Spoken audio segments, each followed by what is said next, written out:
Halo semuanya, kembali lagi bersama saya Madianto. Kali ini kita akan membahas tentang tips menabung jangka panjang yang dapat kamu lakukan.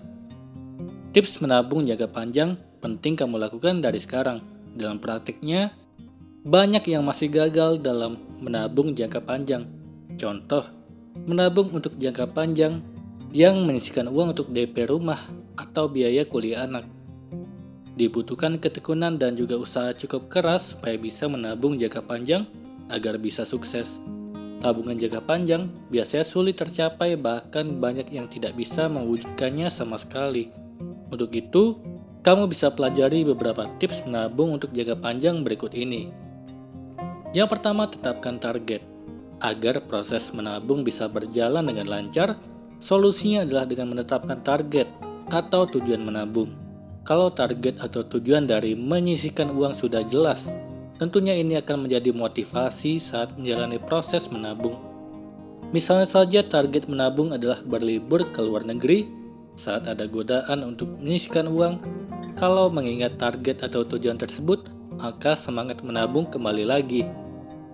Target menabung jangka panjang ada beragam, bisa untuk modal menikah, untuk pergi ke tanah suci, bisa juga untuk membayar DP rumah, hingga membeli sebuah tanah atau mobil. Tujuan yang konkret dan jelas seperti itu akan menjadi semangat tersendiri dalam menjalani proses menabung jangka panjang. Kedua, mengontrol pengeluaran. Tips menabung jangka panjang kedua adalah dengan mengontrol pengeluaran. Ini bisa dilakukan dengan cara membuat sebuah catatan atau pembukuan sederhana. Pembukuan sederhana yang dimaksud berisi semua pengeluaran sehari-hari, dan setiap ada pengeluaran langsung masukkan atau tulis dalam pembukuan sederhana agar bisa dikontrol pengeluarannya. Cara ini cukup efektif agar bisa mengetahui apakah pengeluaran selama ini seimbang atau lebih besar dari penghasilan setiap bulan. Selain itu, dari catatan tersebut juga bisa terlihat pengeluaran apa yang kira-kira menghabiskan banyak uang. Apakah itu pengeluaran kebutuhan atau keinginan? Hal ini bagus untuk mulai membiasakan diri mengurangi pengeluaran karena keinginan. Ketiga, membuat anggaran. Anggaran belanja adalah perkiraan pengeluaran untuk belanja bulanan atau kebutuhan sehari-hari. Cara membuatnya sangat sederhana. Cukup tulis apa saja barang kebutuhan pokok yang akan dibeli dan tulis juga perkiraan harganya. Kalau sudah tersusun dengan rapi, saat pergi belanja, sebaiknya gunakan catatan anggaran tersebut sebagai patokan. Usahakan pengeluaran saat belanja tidak melebihi anggaran yang sudah dibuat. Akan lebih bagus lagi kalau saat belanja pengeluaran jauh lebih kecil dari dana yang diperkirakan dalam catatan anggaran. Saat berhasil mengurangi pengeluaran, artinya kamu sudah berhasil menerapkan hidup hemat dan sudah membedakan mana kebutuhan dan keinginan. Sisa uang anggaran pun bisa dimasukkan pada rekening tabungan jangka panjang. Selain itu, kamu bisa mengalokasikan sisa uang anggaran untuk pendanaan di investasi agar mendapatkan imbal hasil yang di atas 10%. Keempat, dahulukan mana yang prioritas. Ini merupakan masalah yang sering orang hadapi saat menabung. Banyak yang masih belum bisa membedakan mana yang masuk prioritas dan mana yang bukan. Misalnya ada dua rencana tabungan jangka panjang.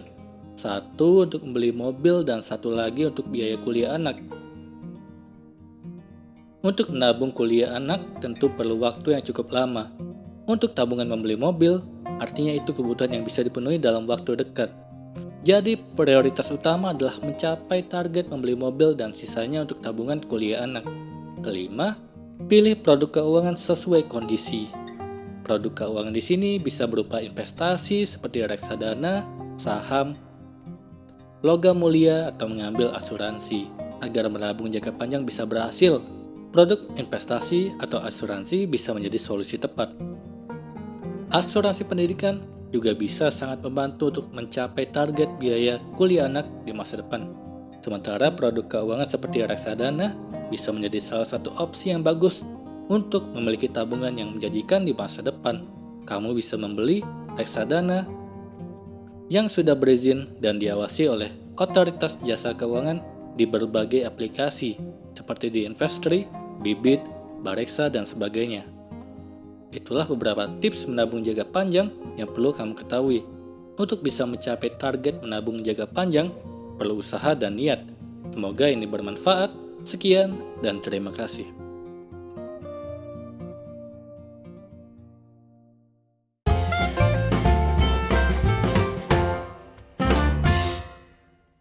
Halo semuanya, terima kasih telah menonton video ini sampai akhir.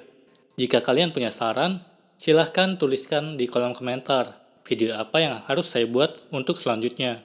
Dan jika kalian suka dengan video seperti ini, silahkan klik like. Semoga video saya bisa bermanfaat. Sekian dan terima kasih.